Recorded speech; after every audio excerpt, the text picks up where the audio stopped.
that, and the third, and see how he's operating and just different things like that. So I would definitely Yeah. say biggest influence would be KB 8 and 24. Yeah. Both of them were monsters. Yeah. It's just more so about preference at a certain point in time. You know what I mean? You like Frobe or do you like the Mamba? Like, pick your poison, kind of, right? Who you going with? So if we gotta go with number 8 or number 24, like where you going? I'm going with 24, and the reason Okay. for it is,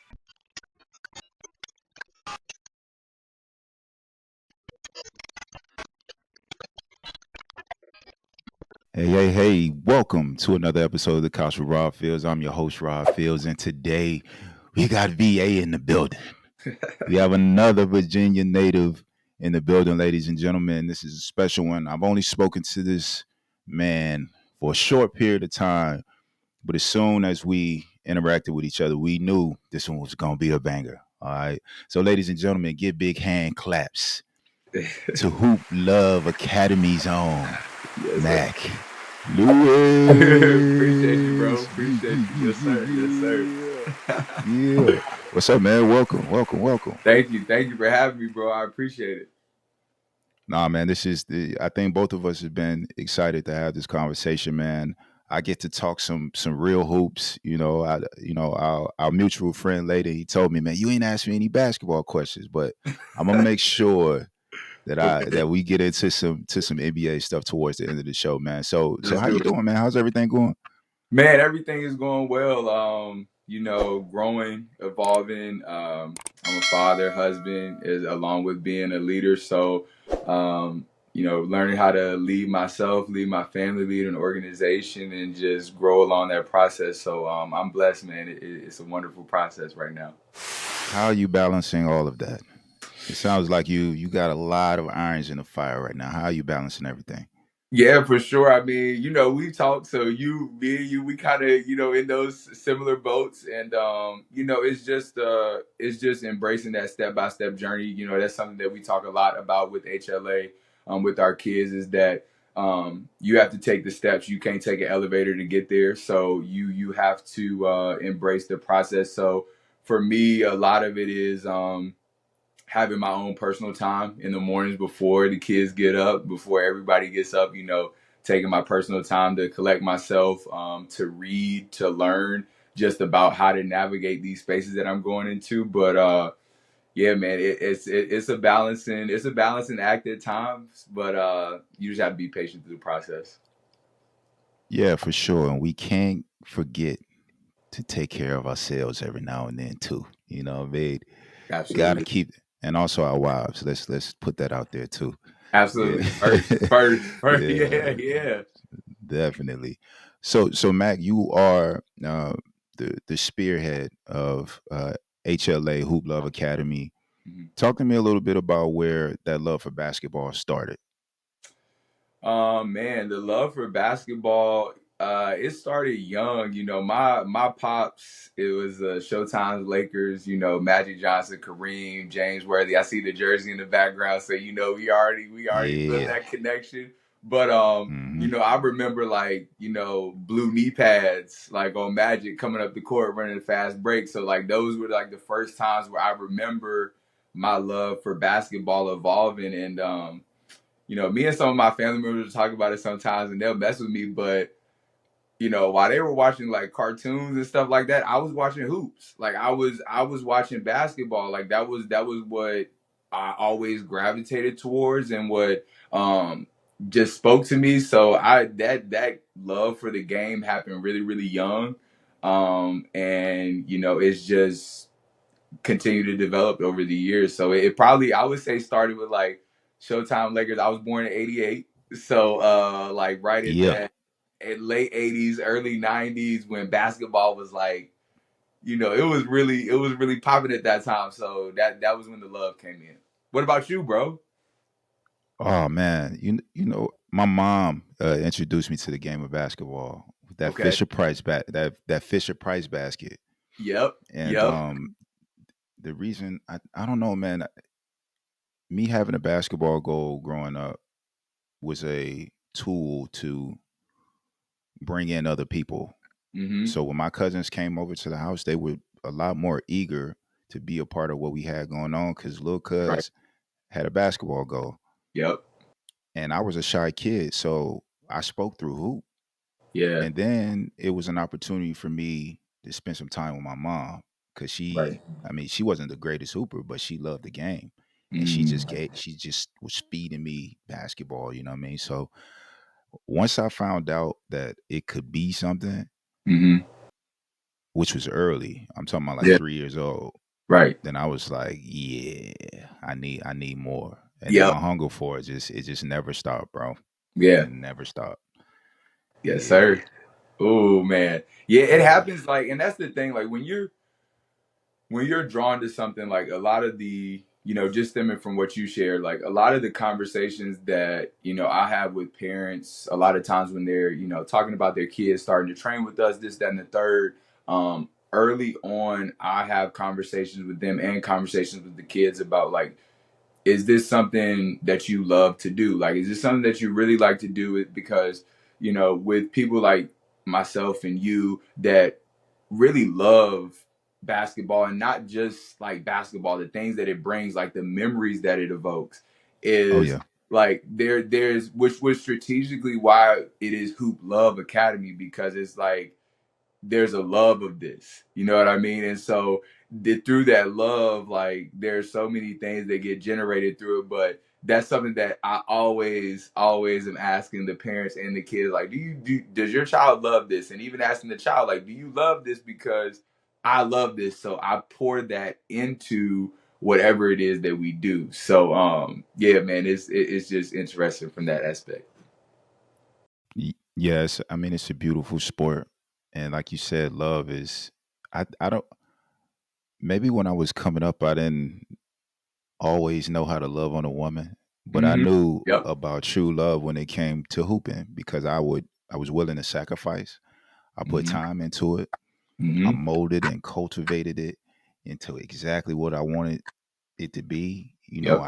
I did it when I thought about it when I wasn't around it. For sure. Eventually when you become a man, you understand that's how you get your wife. Yes. But Yes, sir. as a hooper, that basketball is my first love. Like, I mean, we got to be, real when we think about it that way. So Yep. when it comes to hooping, like, did you ever feel like I'm going to the NBA? Because I think we all dream about it, but Yeah. it's a different thing to actively pursue that. Did you have that early on, or did it kind of just work Y- itself into your life? Yeah, so I mean, I think that if you really like basketball, and especially if it goes into that realm of love, like if you ask any young, boy or girl that's like, hey, I want to be in the WNBA, I want to be in the NBA, you know, yes, you automatically think that. And so that definitely was a thought in my mind. Like my mom would keep papers like from the stuff that we would write in kindergarten, first grade, second grade, third grade. Oh, I'm going to the NBA, like I'm going to play this, I'm going to do this, that, and the third. And then, like you have those dreams and you have those aspirations, and then like now as we, grow into adults, like you realize the discipline, the consistency, and all these different things that go into it. But yeah, for sure, like having those dreams, oh my gosh, like going out to the court. I remember going out to the court when I was a kid, and like um kids nowadays have YouTube, they have Instagram, they have all these different portals to be able to like look at these highlight clips or whatnot. But it was like we were looking at games and just remember what we Yeah. saw in games, and then like you go to the court and it's like, yo, I remember staying out for hours with my boys and being like, oh man, Dirk did this in the game, Ray Allen did this in the game, and we're like out there practicing moves without having the resource that like pull up our phone and be like, oh, so No, this is how he did it, you know what I'm saying? Like that's how it was. bro. I was fortunate enough to get a basketball goal at the age of 6. Like like my aunts, my uncles, my mom, my grandma, they all pitched in and got me a basketball, a rim Yep. at 6 years old for my 6th birthday. And my Mhm. grandma, you know, I mean, she just worked hard and she got she got herself a house, and the house had like an acre and a half of land on it. Yeah. So she had this cement carport, and they put the basketball goal right there. The first night that I got the goal, it was like we stayed up until like 3 in the morning. My mom let me stay up. I was playing with my cousins, all of this stuff. 3 in the morning, Hmm. just shooting the ball. Yeah. And then from that point on, man, that basketball goal stood up for like 20 years, bro. And the thing that I remember the most is being able to watch the NBA on NBC, Hmm. and every commercial break I was able to go outside and work on a move. And when you talk about that, I'm thinking back to that period of time. Like there was no YouTube. You just only had your imagination. Yes. And when I know we're gonna get there, but when I'm training kids, I'm trying to tell them like, listen, you have to visualize this. Absolutely. Like for me, I would be out there by myself, but I was playing a game on 5-on-5 with like Kevin Garnett and Akeem Olajuwon and Michael Jordan. I was mimicking all of their moves, bro. You can you know, see you can see the, and so like I think, like you said, I know we gonna get into it, but it's so interesting to me how like that visualization process, you know, how it unfolds, how it happens, like just like you said, like I remember times where you see the other nine people and nobody is out there with you. Like, but you can see right? the other nine people, like you can see the person in front of you, you can see help, you can see strong side, like you can see all these different people Yeah, at that time when you're playing this game, and it's like you're in your world, like, and it is, man, bro, I'm having nostalgia right now. Oh man. bro. I can see it right now. Like Yep. the 95-degree weather. Yep. I'm outside. I'm running in and out. My grandma complaining, stop going in and out the house. Right. But I need to be able to see the game and play at the same time. I don't know, man. This is crazy. When I explain this, kids are like, "What? Like, couldn't just Yeah. look on your PSP? I don't know. Like, just no, Yeah. man. Like, you have to visualize this stuff, man. And it, I mean, again, when you get into training and learning the game, then I mean, then it Yeah. all makes sense. For But let sure. me let me not let me. I said I wasn't gonna get off on a tangent because we can go all day about this stuff. Yeah, for But sure. when you became a basketball player, who did you want to mold your game after? Yeah, so I mean, you got the jersey behind you, so I think like he was, and I tell people like I don't really get into I used to, but I don't really get into that debate about like who's the GOAT, who's the greatest of all time, because I think that there are a lot of factors that's dependent on like your era, your style, like who you like, this, that, and the third. But I would Yep. say Kobe Bryant was definitely somebody that I looked at just as like, man, like this dude, just from all aspects of his game, and just the approach. I liked his game. T Mac was somebody else's game that I really, really liked. I always thought he was like super smooth. I used to like Allen Houston. I liked his game. Um, Ooh, yeah, I thought H2O. yeah, I thought he was so smooth, man. I used to love to watch him play.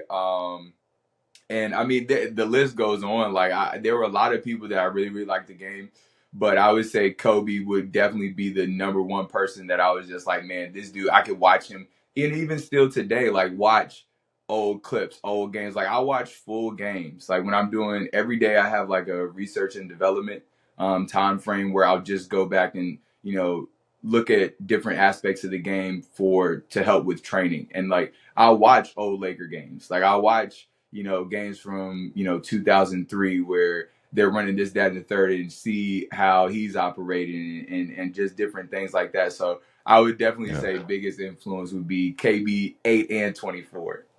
Yeah, yeah, yeah. Both of them were monsters. Yeah. It's just more so about preference at a certain point in time. You know what I mean? You like Ab- Frobe or do you like the Mamba? Like, pick your poison, kind of, right? Who you going with? And so if we gotta go with number 8 or number 24, like where you going? I'm going with 24, and the reason Okay. for it is because I feel like that's when he really started to understand that he needed to grow his teammates. Hmm. Yeah. So you could tell that he was now interacting with his teammates. Right. You could tell that he was really making a full force effort to be a better teammate because he Yeah. knew that was the only way he was going to get back to that championship status. For sure. So I Yep. really feel like I appreciated 24 more in that way Yeah. because Frobe was just relentless, and he didn't need anyone, and he truly felt that like Yep. I don't need you. Like, Yeah. okay, I'll Shaq, I'll like go get this on stop my being own. fat, right? Yeah, I'll go get this on my own, fam. If you don't want to get it, I'll go get it on my own. Yeah, and he didn't care. And I Yep. feel like had 24 had Mamba been on that team with Shaq, they Hmm. would have won 12 championships Oh because he man. would have been able to coexist with Shaq with Yeah. whatever Shaq wanted to do in the summer, rapping, acting, starting 12 million businesses, getting that money, all of that, right? Yep. I think those two would have been able to coexist a lot better with 24. So even though Frobe was a monster, I take 24. I know it was a little, long winded, but that's how I'm processing it. You know what I mean? Nah, bro. I mean, I feel you, and I think like that's the which is probably another space that we'll get into talking to, but that's the beauty of evolution. Like Yep. I'm in my mid 30s now, and so it's like it's a beautiful part of the process, really, to recognize the growth and recognize like, ah, man, like I was thinking like this 5 years ago, 10 years ago, and now I'm thinking like this. Like that's a it's all a part of the journey, but it's beautiful to be able to see that growth. And so there are some things you miss throughout that process where it's like, but Yeah. do you really miss them because it gets you to where you are now? You know what I mean? Yeah, yeah, yeah, yeah. Growth is definitely a part of, I mean, especially in sports. If you play long enough or if you're around it long enough, then you'll definitely be able to go through those steps. And if you don't ever mature, then, stuff will Yeah, just pass you by. for sure. That's just how it goes. But so yeah, so you are the head of the Hoop Love Academy. I've said that before, and you're known as Mack Lewis, trainer, mentor, just an all around human being. Who was Mack Lewis for you? Who was that person on your journey? In your journey or throughout your journey, who served as Mack Lewis? Man, so wow. I think like there are a few different influences that I had like along my journey. It's funny, I was just talking to my wife about this the other day, but I was at a Virginia Tech. So I also coach at a local high school here in Roanoke, Virginia, Salem High School. Right Hmm. now we're looking to get to that state level. We're 16-1 right now, and so we looking to push Rolling. to get to that state championship level. But we took our girls to a NC State versus Virginia Tech girls basketball game like 2 Sundays ago, and they were both, I think, top 15, top 17 teams in the nation at the time. And so we're walking up, we're getting to our seats, and so I see one of the guys that his name is, I've always called him Coach Dave since I was young, and still to this day still call him Coach Dave.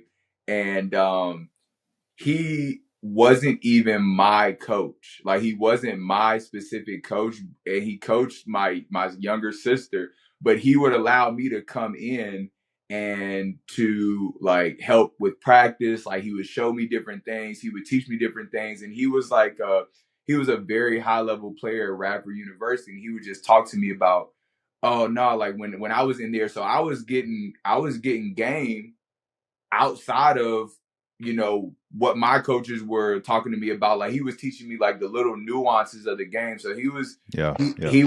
he was really like helping me to progress. One of my cousins that used to take me out, I think that not enough kids now go out to the park and just get beat up a little. Like, and when I say beat up a little, I don't mean like actually scrapping, nothing like that. I mean like, yo, I'm a young cat, and I'm coming out here with like older kids who is like they bump me around. Now you can't come on the court. Now you not ready.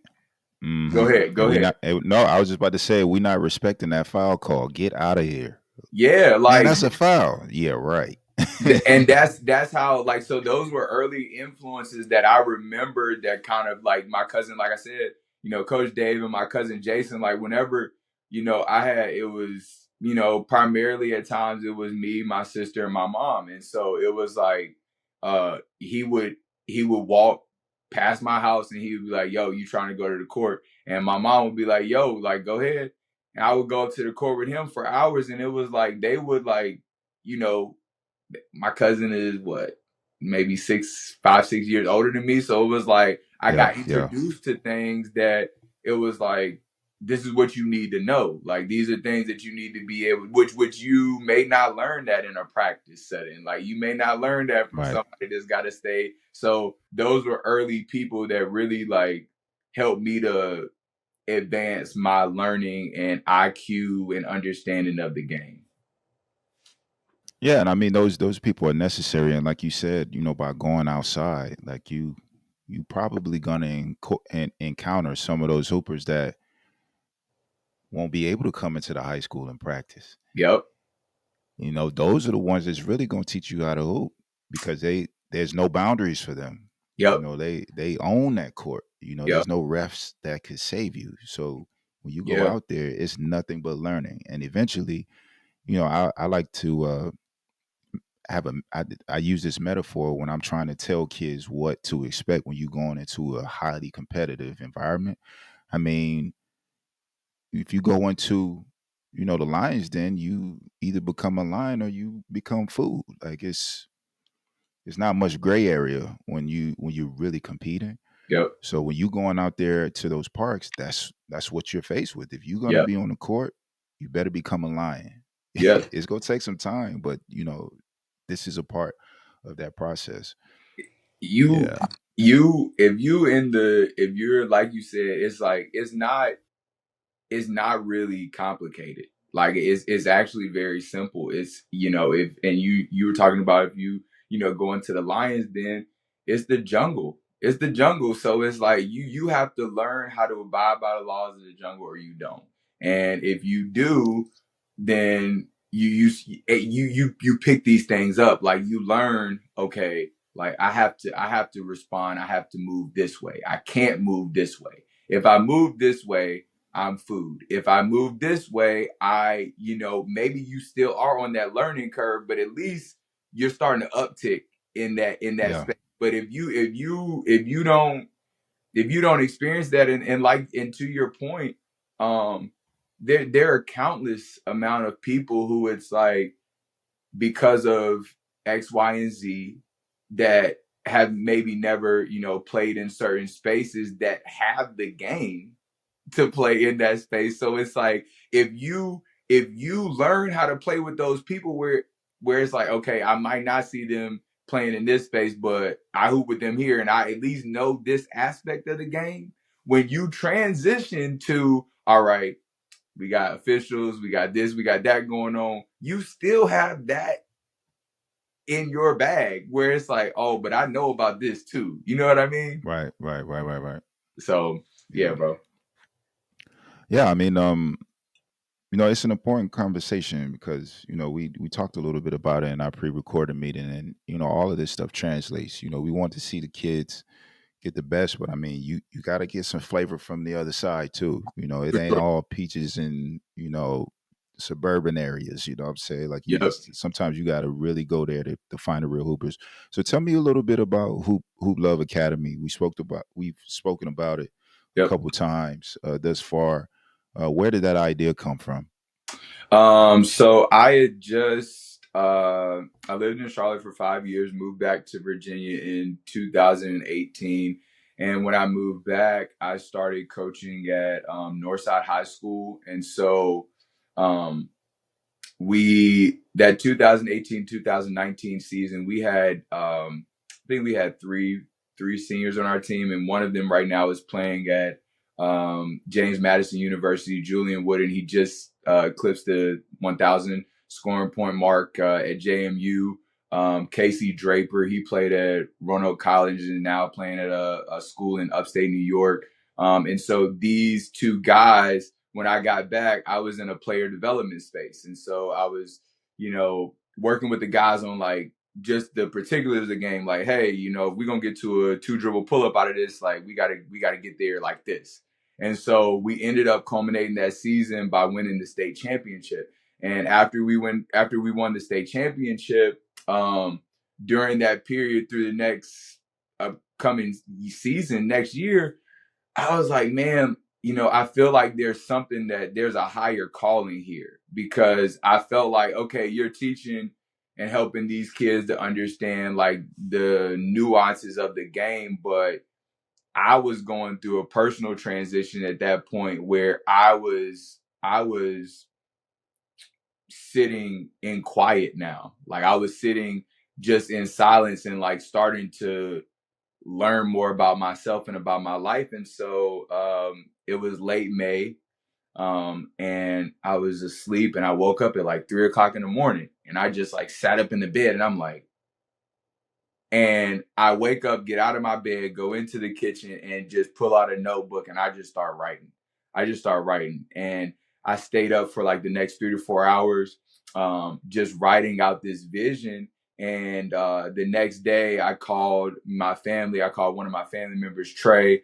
I called another one of my friends and I said, yo, I think I know exactly what I desire to do. And that's how Hoop Love Academy came about through this vision and this higher calling. And then the rest is history. 5 years later, we're still at it and still growing the vision. Man, I've had that happen to me a couple times. I won't go off into a tangent about, you know, those times. I mean, we spoke a little bit about it, but Yeah, listen, man, when you get that call, you better do your due diligence and answer that call and be yep, very active in processing that information and putting it down on paper so you can have some tangible items to recall when it's time to put it in action. hundred You know what I percent. mean? And the fact that you were able to do it, and like I said, I've experienced the same thing. This Yeah, podcast is a result of answering the call because yes, sir. I received I received that same information. Well, I received information in the same way through a dream, Yep, and I went downstairs and I wrote out the first 10 episodes. Like, where does that come from? I wasn't thinking about a podcast before I went to sleep, yep, but I know one thing: by the time I woke up and looked down at that notebook that I was writing in, I had the whole concept just laid out. yep. And I mean, you almost left with no other option but to pursue it. Yeah, It's like it's it's crazy. it's for me, like I still have, we all always have room to grow. To this point, I consider it the divine being. Like I consider that the divine of that message.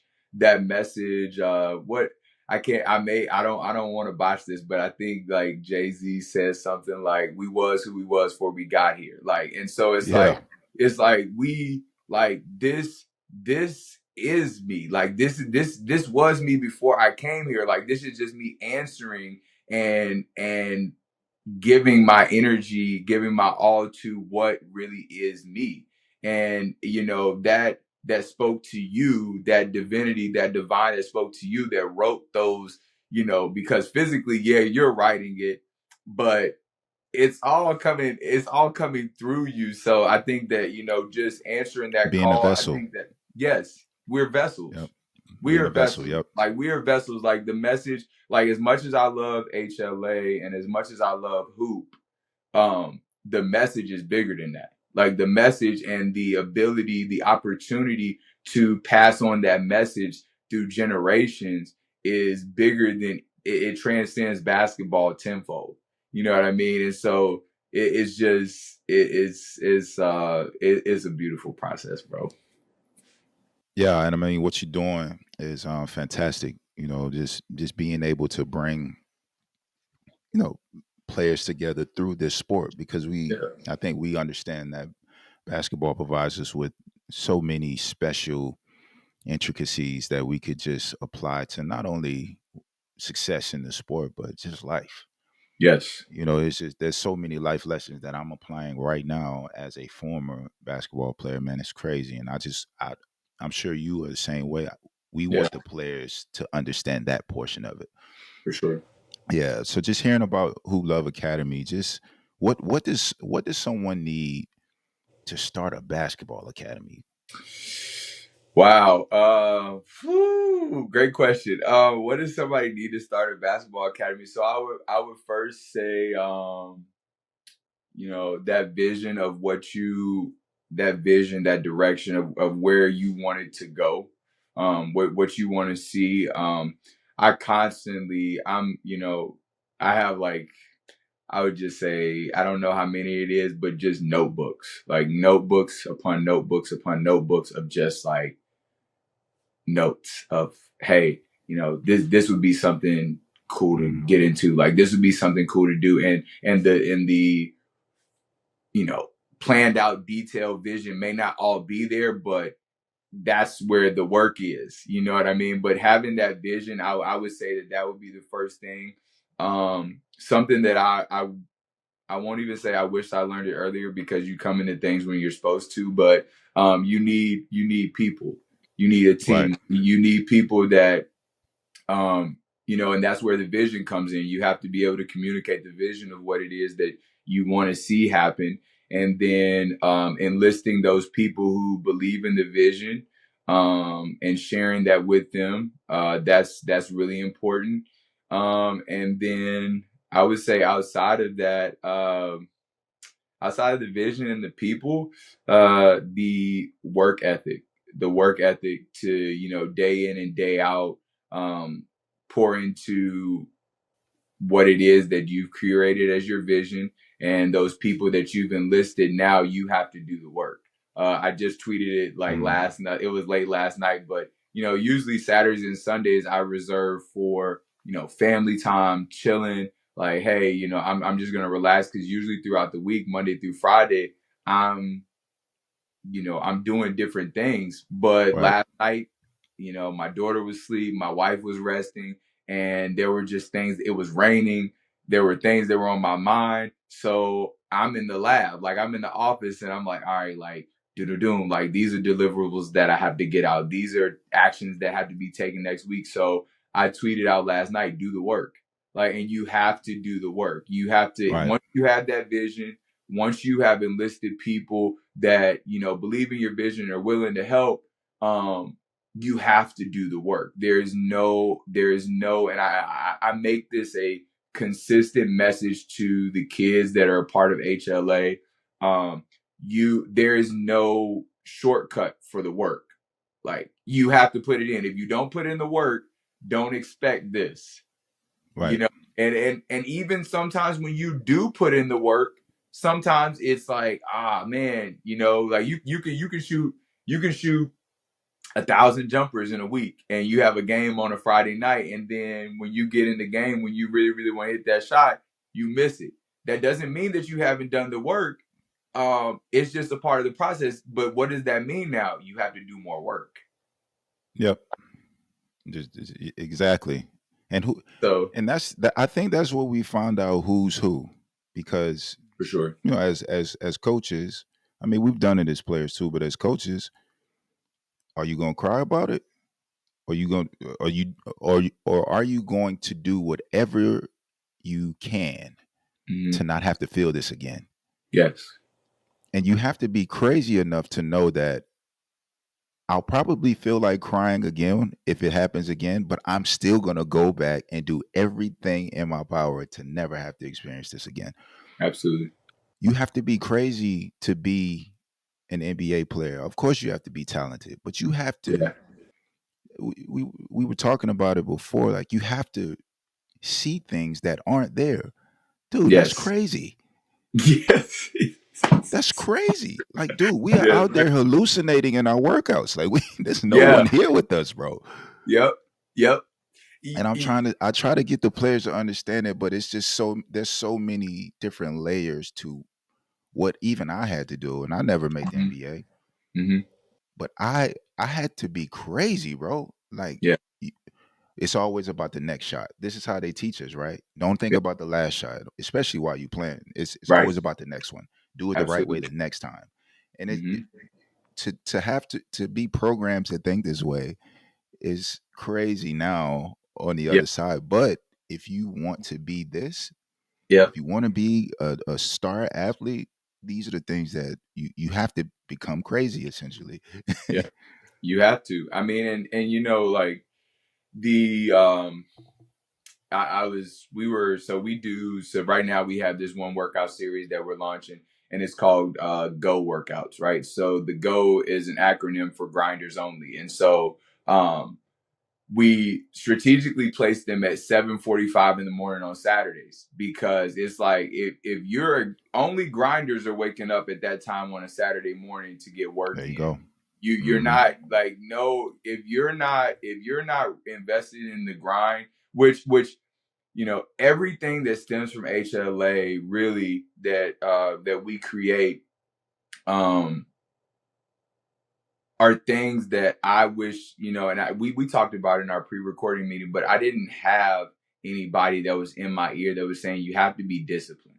Like that was not a Yeah. message that I consistently received in my upbringing, was about like discipline, what real discipline is and real Right. discipline looks like. And so and that consistency and that want. And so that craziness, what you were saying about just visualization, we were doing, we were going through footwork. We were going through footwork and like getting into like a specific movement pattern.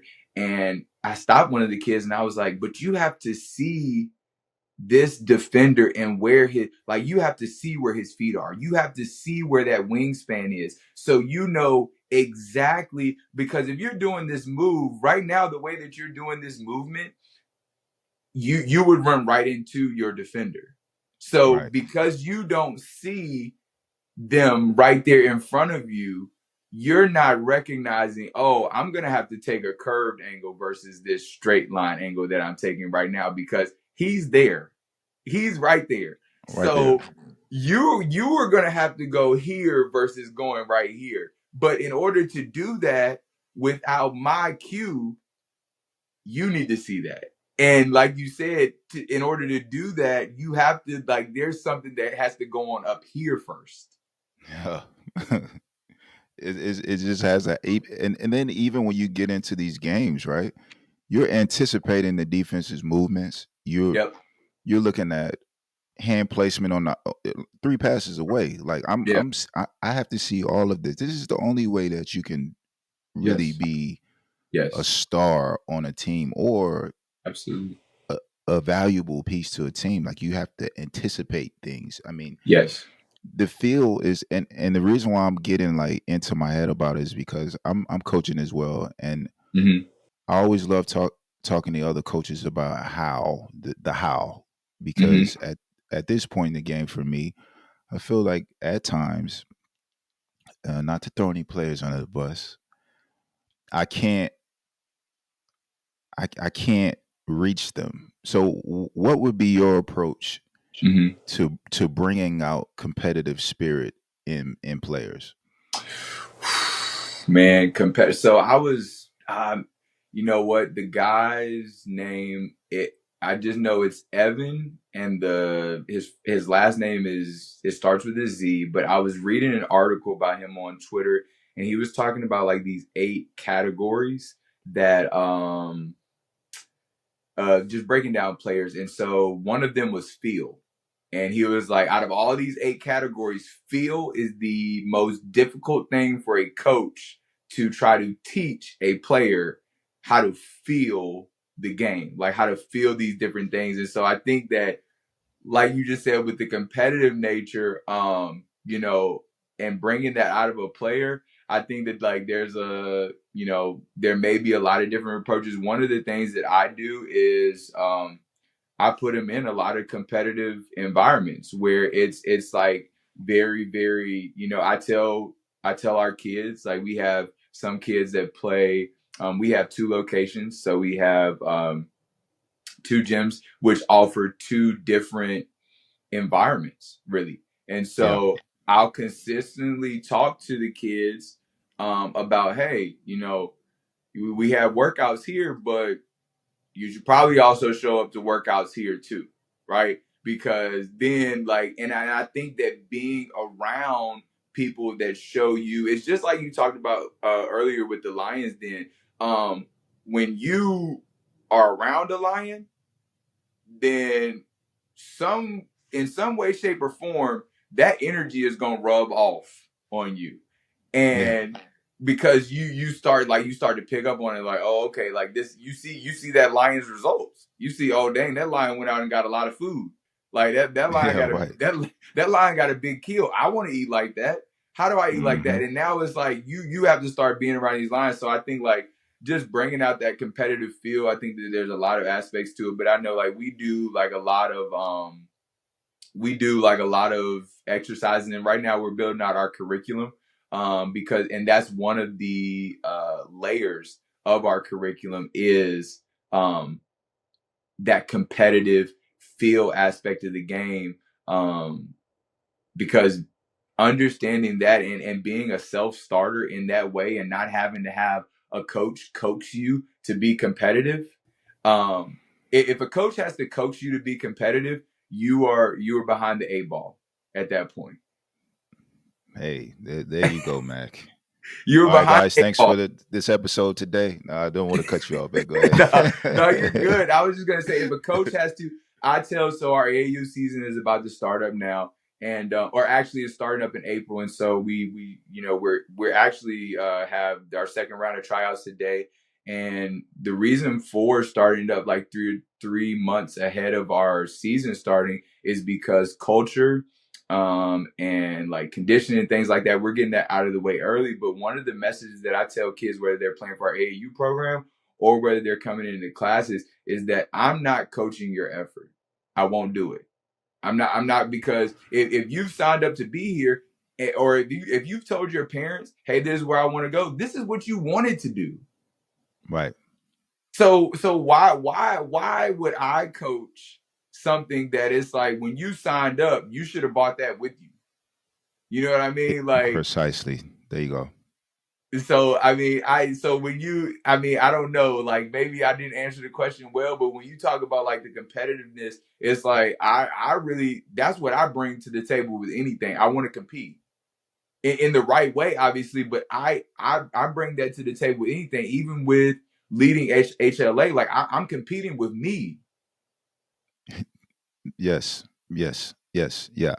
And this is and this is, I'm happy to have this conversation with you because I share that same message with any players that have issues with effort. I Mhm. tell them, like, guys, I shouldn't have to coach your effort Right. because number one, I'm bringing 200% to the table. Every day. And if I could have played with you and taken on these teams, I would, Mhm. but I can't. Right. So the only Right. thing I can do is just bring me in the effort. And as a Mhm. player, you have to bring it. My job is to be able to grow that. Whatever competitive spirit you have in you, my job should be able to build that and help you mold that into whatever you want it to be. Right. But I can't give it to you. That's not something I can't there's no drill No. that can give you competitive spirit. You have to wake up with that. Right. And Absolutely. like I said, man, I'm just happy that I'm because again, like I'm going through this real time, Yep. and then I have to be able to speak to myself and say, first of all, you know, things are different, but also you have to just take what you have in front of you and just try to do the best that you can For because sure. this coaching thing could drive you crazy. Yep. And then also like I don't want to like I want to ask you like do you feel like there's a change in the player nowadays? You Not to know sound what? like old heads, right? So man, bro, it's so interesting because I'm like I I remember which we're not far removed, but to somebody that's like 17, 18. 14, 15. It's like, oh no, you like way far removed from this. But I remember like being the teenager who's listening to old heads at that time that we thought they were, that's Yep. saying like this stuff and be like, like blah blah blah blah blah. But I really do think that because there have even been NBA players like Isaiah Thomas, younger IT, that and Yeah. different players that have talked about, and I really do think that naming no names, there was a kid, a very solid high school player here that it was last summer or maybe 2 summers ago, and he had messaged me. He said, "Yo, I'm trying to get some work in this summer. Like I'm trying to do this, that, and the third." And at the time, um, I was like, we were still growing. We were in a lot of transition, so I didn't have a gym space to be able to help him to work on his game. And so he messaged me and he said, "Oh, well, like just hit me up when you get a gym." Now I told this kid, I was like, we can go like, because it was summertime, and I was like, yo, we can go out to a local park like and get it in before the sun come up. You know what I'm saying? Because I don't want you to be out there, just crazy tired because it's like middle of the summer. Da da da. I was like, so let's wake Yeah. up early. Let's go out, work out. We can still do this, that, and third. He's like, nah, just hit me up when you got a gym. And I'm like, oh shoot. I'm like, it is different. I'm like, it is different because I would also have kids. Like another thing I really don't do is like if we're doing individual sessions, nah, like nobody's coming in to record this. You're supposed to be working in. You're supposed to be working on your game. Wait, so they want a camera crew? Like and so the point that I'm building up to is like I think that what is different about players now is that it's like Damian Lillard says, in order to shine in front of thousands, you have to outwork thousands in front of no one. I And love that. and it's like I feel like that culture, not in totality, but in in larger percentages is getting lost from yesteryear of like I have to go outside to the court in the rain and that don't bother me. Like, you know, I have to go outside when it's windy and my jump shot will get messed up by the wind, so I'm gonna work on getting to the rack today. You know what I mean? Matt, I wanted you to continue your thought, but I remember once upon a time coming to my grandma's house from church and not having my hoop shoes and Yep. being out there barefoot, bro, getting it because I couldn't mess up my church shoes. Like, so I that, don't I'm sorry to cut you off, but all know. of these things are coming back to me Yes. as we speak about this stuff. Yeah. Because it really, and I think that that's the thing that like I said, Hoop Love Academy is very intentional because when you love something, you'll go out there without your basketball shoes. When you love something, you will go out there in the rain to do it.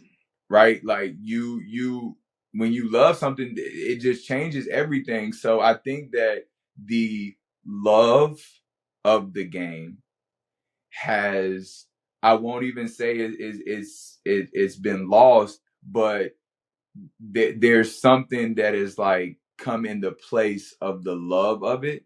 And I think that you can always tell the difference between somebody who has curated their game, who has built their game through love, than somebody who has built their game through um attention or through this, that, whatever that word is leaving me right now. But I think that is the main thing because I've I've sat on the sidelines for this entire season and just watched plays where I'm like, this is an easily discernible thing.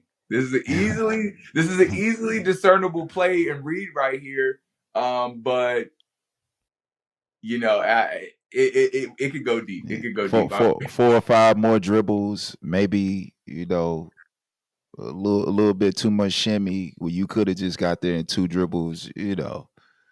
You could have got there in two dribbles and pulled up, but you want to out athlete this guy or this girl at the rim when two dribbles, you had the pull up. And I mean, I say this, and again, I don't know everything there is to know about basketball. There are all kind of different viewpoints, advantages, but it's like if you watch enough basketball and you see who consistently are the higher level players, they're just supremely efficient. Like I was watching Kawhi Leonard the other day, and people were like talking about like, oh, like mid range, da da da. This, I'm like, well, shoot, like KD, Kyrie, Kawhi, like Kobe, like all these different people. Dang, they're all four of them started with K's. But like, if you look at all, if Killers. you look at all, if you look at all these different people, it's like they're super efficient, and like you can tell that they pour detail into where it's like, yo, I don't want no camera around. I don't want, this, that, and the third. It's like I want to work on the craft. And I think that that's all built out of love. And I think that some of that may be missing today in the game. Yeah, yeah. I mean, like I said, we could have a whole For sure. fireside chat about this stuff, bro. Yes, sir. We'll have it at another time for sure. Yeah. So pulling up as we progress, hey, pull up, dog. We got you. Mm-hmm, You know what I'm saying? Yes, sir. Yeah, I got my feet planted out here. Pull Yes, up, sir. Yes, sir. So Mac, we pushing through, and we talked a lot about Hoop Love Academy. How would you vocalize this point about the power of sports in relation to life? So if you're sitting there with one of your star pupils and he's going through his transitional phase where he's becoming something, right? Mm-hmm. How do you tell him that, listen, the things that I'm teaching you, that we're teaching you, that your other coaches at your high school are teaching you, Mm-hmm. will be a powerful source for you maybe when the ball stops rolling? How do you make this relation between what we do in sports and what we need in life? Yeah. I talk to the kids a lot, and I, whenever we're developing, no matter whether it's individual training, small group training, larger group training, whatever it is, I always make it a point to like stop and talk about the relation between life and basketball, because I'm a firm believer that if you can pick up the concepts, if you can understand the concepts of what I'm really talking to you about in relation to discipline, if you can really understand the concept of what I'm talking to you about with balance, like I'm not just talking about you being able to balance on one foot and stand on this Bosu ball and do this for 15, 20 seconds. I'm not just talking about that. Like I'm talking about the concept of it. You will automatically become a better basketball player if you can understand these concepts and these different things. Like, not saying that you will be the best basketball player, but it will definitely enhance your game if you can grasp the concept. And the bigger game is always life, because there's Charles Barkley always says it, father time is undefeated. Like this basketball is gonna stop bouncing. It's gonna stop bouncing. You're not gonna be able to play it anymore. You can transition, or you're not gonna be able to play it anymore at that high of a level. So since the majority of your life is gonna be lived off of a basketball court, the constant message that we are having with these kids is like, I need you to definitely continue to work on your game if you have this goal, but I really, really need you to understand and pick up what I'm saying about life. So one of the things that we do to kind of balance that is we have workshops that we'll do. So I'll just give you like a high level outline of what one of them would look like. So if we're going for 2 hours, or let's say an hour and a half, the first 30, because it's hard to get kids off the court into a classroom versus going classroom to court. So like the first 45 minutes, we'll talk about balance. So we'll talk about, what does balance look like at home? What does balance look like at school? What does balance look like just overall in your life? And then we'll transition to the court, and we'll work on balance, like things that have to do with balance, but we'll make that connection between what we just talked about upstairs to what we're talking about downstairs. So Got you. yeah, so I think it's like there are different ways to be strategic about it, but that's one of the ways that we build that connection. We've had workshops on awareness, so talking about situational awareness, spatial awareness, and then when you get on the court, are you spatially aware of where the other 10 people are within relation to you? So how does that relate to when you're out in life and you have to be spatially aware of this, that, and the third going on? So we just try to curate ways to be able to help mirror and help them to understand what that means to them in life. But I think it's really important. Man, I'm telling you, if I would have had Hoop Love Academy when I came up, I'm definitely top 50. You know what I'm Yo, let's saying? go. I'm Let's telling you, go. bro. Come on, man. I would have caught on to some of this stuff earlier. Like I mean, I so I'm from South Carolina and I came from a Mhm. football background. Okay. So a lot of the game that I got was from those football players that went out and into the world and then they just came back. Yeah. And maybe some of the football coaches or Mhm. people like that. But I never had any hoopers that went played pro or anything and then Mhm. just came back and gave me game. I had one teammate who went to college and he actually got me into Catawba, which is where I ended up going to school. Like he was Yeah. the one who Oh essentially wow. got me into school. Okay. But even for him, he was learning on the fly and just trying to come back and give me what he could. Hmm. But I didn't have the type of stuff that you all are teaching, and I'm just thinking like, man, how much better would I have been had I had this type of tutelage and leadership, on Hmm. the basketball side of things. So not only are you taking care of the technical aspects of being a basketball player, you're also taking care of their minds, which essentially is what's going to get you to where you want to go anyway. You have to be able to Sure. think the game. You have to be able to have emotional management. You have to be able to balance, Yep. things on the court, school, social life, everything. So what you guys are teaching is really important, man. Thank you, And bro. it's amazing to hear you just kind of lay it out, and I appreciate you doing it here on the show. You know what I Thank mean? you, bro. I Yeah, appreciate it. Yes, yeah, sir. factory, fact. But listen, Mac, we're not done yet. We Okay. gotta get into some NBA stuff. All right. Let's do it. Let's do So it. so I gave you a heads up on some of the NBA stuff, and I'm I wish I could have just like thrown it at you to catch you off guard. But it's all good. We go get right. All right. All Let's right. go. So Mac, Hmm. 70-point scorers in the NBA. All right. When Kobe did it, it was a mammoth occasion. It was like Kobe scored 81 points. This guy is out of his mind. What is going on, bro? In the last 2 seasons, Yes. we've seen players hit 70 points 5 times. Yeah. Yeah. 5 times. And we've seen a number of 60s as Yes. well. Yes. What is going on in the NBA? Is it rule changes or are these players just supremely talented these days and they can just get to it? Man. So I I know this may not be because it's an either or. I think it's a little bit of both. I think it's a little bit of both. So I think like is the talent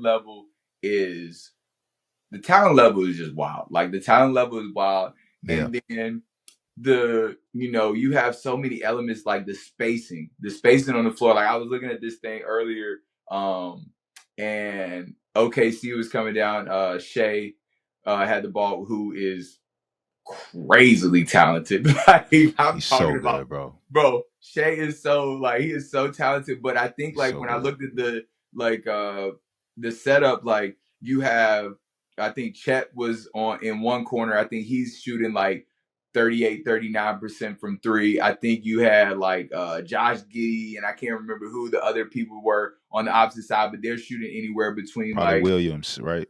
yeah, Williams. Like you have like these guys that are shooting crazy high percentages. So it's like, what help? Like what help? Like It okay, bet not help. Yeah. yeah, okay, you help. I'm gonna go ahead and burn this, and then we going back down. And so it's like you have guys that are crazily talented that have defenders on them that are like really, really good defenders. But when you're on an island with an NBA player. I remember LeBron saying this years ago, and a lot of players saying this, like, and just something that after you get to a certain level of basketball and develop a certain amount of skill. I'm not worried about you. Like, I'm not worried about you. Yeah. I'm thinking about him. Okay, like, what's my approach with him over there, and what's he about to do? And so at that point where you have all these shooters around and different rule changes that have been in effect, it's like, yeah, like 60, 50 balls, 50 balls are like, it might get to be where that's the norm. Like, that's crazy. Yeah, like we're used to players scoring 50 now. Like that used to be a thing where if somebody gave you a 50 piece, like Giannis had a 50-point triple double to close the finals out, bro. Like, what are we talking about, Mac? This is crazy. I mean, like you said, bro. I think there are definitely rule changes that have made things a little bit different. But I think that the talent level plus the rule changes and the just insane shooting proficiency that these teams have like brought in, it's like you have that person that can just go and get it. You have the Ants, you have the Kawhis, you have the the Shays, you have the Devin Bookers. I mean, the Suns have Devin Booker, Bradley Beal, and KD. Like, you're talking about three guys that is like they could go and get a bucket in their sleep. Like, Yeah. it's just it's insane. But the 70 balls, like, that's 70 piece nugget is crazy. That's crazy. 3 times in the last 2 weeks or something. Like Carl Anthony Towns had 63. Yep. In the same day that I think Embiid got his 70. Yeah. Like nobody even talked about Cat 63 because I know. they caught a L, but nobody even said like, yo, yeah, like 50 in the first half. Like nobody talked about it, bro. What It's are wild. I saw Rasheed Wallace a couple of days ago, actually, Mm-hmm. the legend Rasheed Wallace. He was talking Yeah, about how their Pistons 014 would smack everybody in the NBA this year. And with all respect to Rasheed Wallace, because if he was able to shoot more threes in the systems that he played in, for sure. he would have been more impactful than Dirk Nowitzki because he had it all. He's 7 foot. He was athletic. He locked up. He could shoot. He had post game. He could pass the ball out of doubles. He had everything, but they just never let him. They never let him go. You know what I'm saying? She Yeah, Sheed is one of the, like, and it's crazy because not a lot of younger kids will. I mean, they may know about him, or they may not. But she is like one of those dudes that I used to look at, and we've talked about this. Like, I used to love the Lakers. Like, I used to love the Lakers. yeah, But anytime, and he was with the Pistons and he played with the Trailblazers, so he was always playing with teams that just weren't good or necessarily that you would be fond of if you were a Lakers fan. yeah. But whenever I watched him play, I'm like, bro, like, he get on that baseline and turn. I'm trying to think, would he turn over that right shoulder or that left shoulder? I think it was I primarily think turning over that right shoulder to the it's right baseline. shoulder. Yeah, It was so pretty. Like, and his game was just so nice. And like you said, people won't even like you didn't even see the full extent of his game. we never got to see it. And when he said that their 014 would smack today's NBA, I was thinking to myself, not with these rules. Oh yeah, no, no, Heck no. no, no, Because bro. You would have to in order to win, you would have to put Ben Wallace in the corner to shoot some Yeah, jump shots. yep. You know what I'm saying? Like, And you and you bringing him can't out of the touch paint on people. defense. You Yeah, bringing him out of the paint. It's like, he got to guard 5 guards essentially. KD is at the 5 now. What you gonna do? bro, Foul him? who guarding Giannis? Who guarding Giannis? Who is picking him up? Who is picking him up? I mean, I is love Sheed, bro, but yeah, nah. I mean, I and like you said, no disrespect, because it's like Rasheed Wallace is one of the highest level players to ever play the game. But at the same time, this is a different thing. It's a completely different thing. ain't Shaq down there where you can just beat him up. Yeah. the whole game. No. We got like Giannis is stepping out there shooting 3-pointers, bro. Yep. He putting spins in the post. Like I don't know, man. I mean, I do know. There's no way they would be smacking up teams Nah. in today's NBA. I mean, of course there are some teams because they were a great team, but if you're Yeah. talking about the evolution of the game, nah, fam. Yeah. Mm-mm. All right, Sorry, so see you, bro. we'll move on because I know we could go on with that one too. Your favorite Yep. era of basketball: 80s, 90s, early 2000s, or where we are right now? Man, so I'm going 80s, 90s, early 2000s, where we at right now. I'm probably gonna go with early 2000s. I'm probably gonna go with early 2000s, and I say so. All right, 90s for shoes, because I think like they were just like everybody was like you had these crazy like you had Shaq, GP, Sean Penny, Kemp, Jordan, yeah, like Sean Kemp, like you had all these. But if I'm going with basketball, like just watching, I'm going with early 2000s, because like I remember that 2000 All Star game where they had that where they like had the floor camera where they were like showing the live where it was just like the action. But yep. then, like that was just that time where, like I said, as a Kobe fan, like we reeling them off, like Shaq and Kobe going crazy. I used to one of my cousins, he's a Nets fan, so I used to like to watch Vince, Kid, RJ, Kenyon K. Martin with the Martin, Nets, like Allen Houston at that time, late 90s, early 2000s, up with the T Knicks. Mac. Like T Mac, all these different players, Ray Allen, like so. I would say that early 2000s time that would be the prime time for me. What about I you? said same thing. Okay, Early 2000 because of course all of these are 90s players that we're talking about, but they really hit their they got their flow in the yeah, early 2000s. That's when we got to see them at their best. So yeah, yep, that period of time was a beautiful time in basketball, man. Like it was, yeah, yeah. yep. All right, so next one, Jokic or Embiid? You know what, man? So before we got on this call, I had this the same cousin who is a fan of the Nets. Like, I threw this question to him. I was like, man, who you going with, Jokic or Embiid? And he was like, well, he says, I don't know. He said, I like Embiid, but he disappears during the playoffs. And I was like, Oh oh, man. wait, So for me, I would just stay true to myself. I'm going with Embiid. And the reason why I'm going with Embiid is in no way shading Jokic, because I think like he's an amazing basketball player. Like I love to watch him play too. I just like Embiid's game more. Like I like when he gets at the free throw line and he has like somebody on him and he goes to like the crossover and he does like the drop into the hezzy and pulls up from the free throw line, and I'm like, he's 7-1. Like right. he's out here like shaking like he's like KD. Like he has like in some ways like that shimmy, like that bop. I'm like, I like that, but then I do have to see something from him in the postseason, like a leading the team. But just overall So preference, what you I'm going saying? with You Embiid. saying he got the James Harden flu when the playoffs comes? Oh He got man, that Harden flu, bro. yo, but it's crazy because Harden now out with LA, like I think that they gonna make some noise with what they got. Kawhi, Russ, PG, Harden. It'll be interesting to see, but I think that they may do something. I mean, Harden is gonna have to. He's gonna have to continue to do what he's doing right now because they don't really have a backup point guard, so he Facts. can't shrink. Who else is Yep. gonna distribute that rock? It's Yeah. gonna be interesting to see how it goes, man. It's gonna be Yeah, it interesting. is. All right, so you got Embiid. All right, this is But, the next one. All right, all right. Wemby or Chet Holmgren. Really, really, really.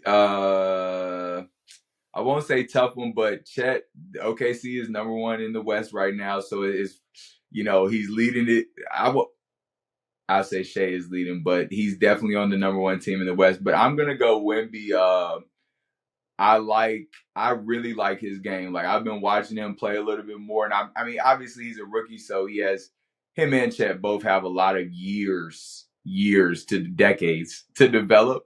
But I'm gonna go with Wemby just because I like what I've seen from his game, and I think like 7'4" can shoot, can dribble, can do all these different things, which Chet can do too.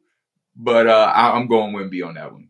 I saw Wemby drop the ball and do a sham god on Gobert last night, bro, and laid him. He dropped it left hand, Bro. snatched it with the all of the wingspan, bro. Pulled it back, one dribble, finished with the right hand across the paint. Bro, Yeah. what is this? What you doing with that? What are you doing with that? Like, yo, and he makes Gobert look small. Like he Yeah, makes, and I'm just like, bro, you, man, y'all boys in trouble. Y'all boys in trouble. he got into all of that in 3 dribbles from the 3-point line, bro. Yes, yes, that And I mean, ground he coverage is blocking crazy. shots, and he's really, again, we talk about competitive spirit. It ain't no Mm-hmm. fluff to him, dog. Like he ain't no Yeah, teddy nah, bear. yeah, nah, He wants all of the smoke, and don't make him mad.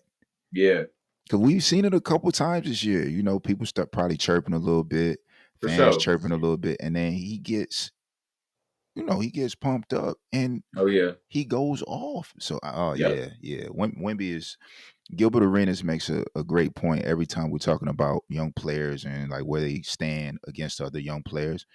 And Mm-hmm. he's like, listen, it's close right now, but Wemby is 2 years younger than Chet. Yeah, So he's like, you know, who's to say what Wemby is going to be at 21? You know, yeah, so what's really the conversation? And I get it because it's like, yeah, like Chet went to college, yeah. he sat out for a year, he had a red shirt year in the NBA. Yep. Uh, Hey, you know, bro, that Wemby, I'm telling you, man, he is real deal. And like you said, the fact that it's like, a lot of people say, oh, he's 7'4", he really frail, like da da da, this, that, and the third. I'm like, hey man, they gonna put weight on him. He gonna get stronger, and it's like those skills are already there, and he already has that mindset of like, yo, I'm not coming in here. Is gonna be interesting to see. I'm really really interested to see his progression because yeah, real deal, yeah, real deal. yeah. All right, so I got 3 more questions for you, bro, and we out of here because I know you So got for some sure, some training to do today. all good, bro. So this is the last NBA question. Okay, What, in your opinion, what's the best version of LeBron? First run Cleveland, Miami Bron, second run Cleveland, or Lakers Bron? What's the best version of LeBron? man, best Bron. I'm probably gonna have to. You know what? I'm definitely going with that Heat, Brian. I'm definitely going, and I'll tell you why. I will tell you why. I remember, uh, I remember the clip where I cannot remember who they were playing, but he was like, he was. I don't know if it was a timeout foul shot, but it was like this look that he had on his face, right? Do you know what I'm talking about? That's the Celtics game, the Okay, closeout yeah. game. Bet. Yes. He had this look on his face, and I was like, oh, no. Nah. I was like, oh, no. Nah. And then, I'm not mistaken, that was also Black Mask LeBron, too, with the Heat. Yeah, And I think about it, uh, my cousin also hit me with this. He was like, this was also the LeBron that was like playing defense on D Rose. This was the LeBron that was playing defense on your point guard, who was all like he was crazy at that time. So I'm going Heat LeBron. I won't say just by far because he's been great wherever he's been, but I'm going with that. I'm going with that Bron Barner. listen, if you get a chance, bro, watch the Heat's defense in Mm-hmm. some of those playoff games. If you ever get time, bro, Mm-hmm. I in my life have never seen a defense rotate and bump and talk and move that fast, bro. I was Yeah. looking at their defensive rotations and I'm like, oh my God, like this is like how do you find? how do you breathe in this? Yeah, Like once bro. they really got it rolling, Oh yeah, that I mean that also goes to show you how good those Spurs teams were when they were kind of going head to head. But man, for sure. yeah, Yeah, yeah, I like Heat Bron. I like Heat yeah. Bron. He Bron was. I mean, and I even think about some of the moments, like, and he's had moments all throughout his career, but like, I think there are still some times where I watch that steal. Did D Wade get the steal or did Norris Cole get the steal? I can't remember who got the steal, but when they threw, North, I think Norris Cole plugged it. okay, Well, no, you D already Wade know plugged it. JT. Yeah, Norris Cole got it, and then he caught it, and then he He, talked about it on uh Gilbert Arenas' podcast. He was like, okay, when LeBron runs, you can hear him running because he's like, so as soon as he bruh, caught the ball, he heard LeBron, and he was like, I didn't even know where he was. I just threw it up, and then next thing you know, yo, he. bruh. And it's like, yo, I watch that sometimes, and I'm like, I can only imagine what went through Jason Terry's mind when he turned around and was like, "Oh my god!" Like, bruh, like, yo. And then he punches that joint, and then it's like the way he stands is like, I'm like, oh man, yeah, no, you don't want to see that. You do not want to see that, bro. Dang, man. Oh Yeah, man, that's pretty. But yeah. he brought over all those other versions for sure. All right. That's yeah, that's dope. All right, Max. So listen, man, we're towards the end of the episode, man, and Okay. usually, I really like to ask these two questions because they're very relevant. The first one, before we wrap up, is what's next? What's next, man? What's next for HLA? Right now we just are starting a program next month, which is going to be geared towards reducing gun violence within our city. And we've partnered with the city of Roanoke on that. And so that is one of our next big projects that we're working on to really connect with the youth in our city and help them to develop um, conflict resolution, different, just provide an outreach to allow them to have the opportunity to participate in a program that is strategically geared towards helping them to learn more about themselves, empowering their community. So that's one of the first things we have coming up. We'll be celebrating 5 years in May, so we're gonna have a really big event for that. Looking forward to it. And right now, we're working on plans to open up our first physical gym space. So those are the three things that are really, really big coming up for us within this near future. So we're really excited for that. Yeah, that's dope, man. Congrats on the physical space. Thank you, bro. That's a big step. Yes, sir. Um, so this is a question excuse me. This is a question that I like to ask everyone that comes onto the show, bro. Manifestation is big for me, and Yes, hopefully, when you manifest this thing and it happens for you, you can always come back to the show and yes, say, I told you I was going to do it in absolutely. January on the Couch of Raw Fields. All right, so Yes, sir. if what's the perfect scenario for Mack Lewis? Personal, uh, professional, or both? You choose. Yeah. Wow. Great question. Best manifestation for Mac Lewis. I would say personally, to continue to grow as a man, as a father, and learning how to um, wisely lead my family, and just do that in the best way that I can.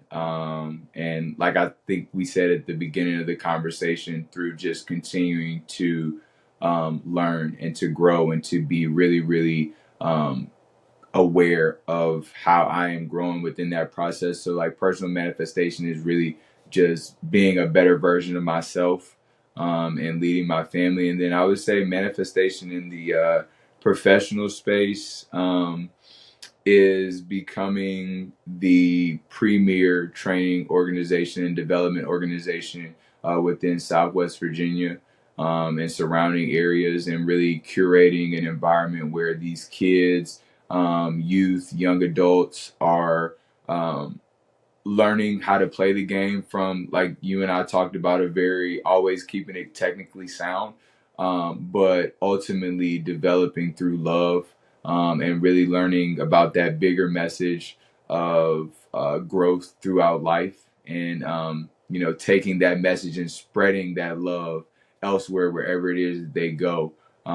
That's really the goal and the thing that I want to manifest and will manifest through our initiative, is just curating love through the game of basketball, and then having that love spread throughout wherever our hoop lovers go throughout the world. So that could be within the United States, that could be, South America, Africa, Europe, Asia, wherever that is. But I think that that's something that the world needs more of right now, is love. And so our approach to it is just manifesting that through the game of basketball and having that love spread all throughout other facets of life. All right, man. Well, you said it. That means it's done.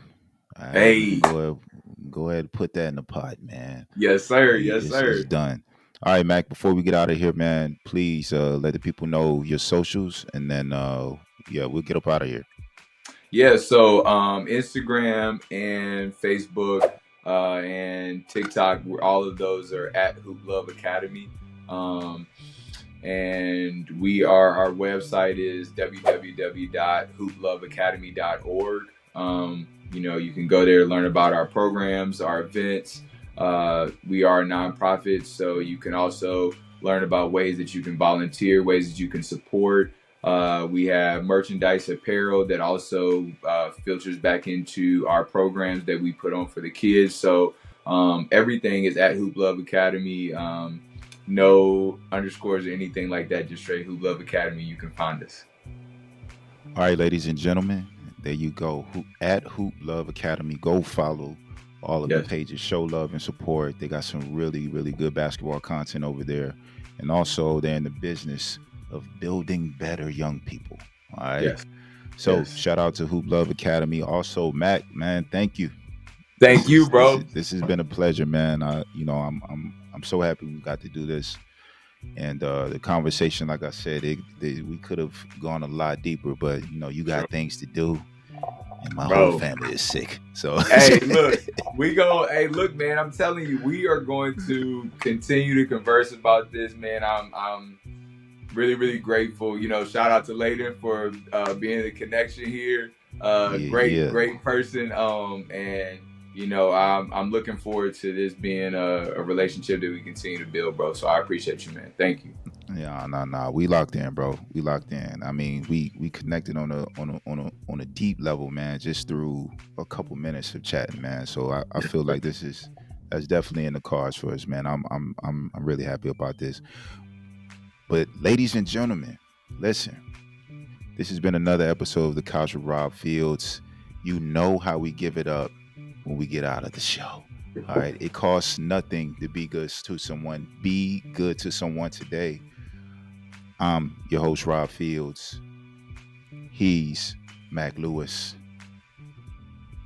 We'll catch you on the next one. Peace.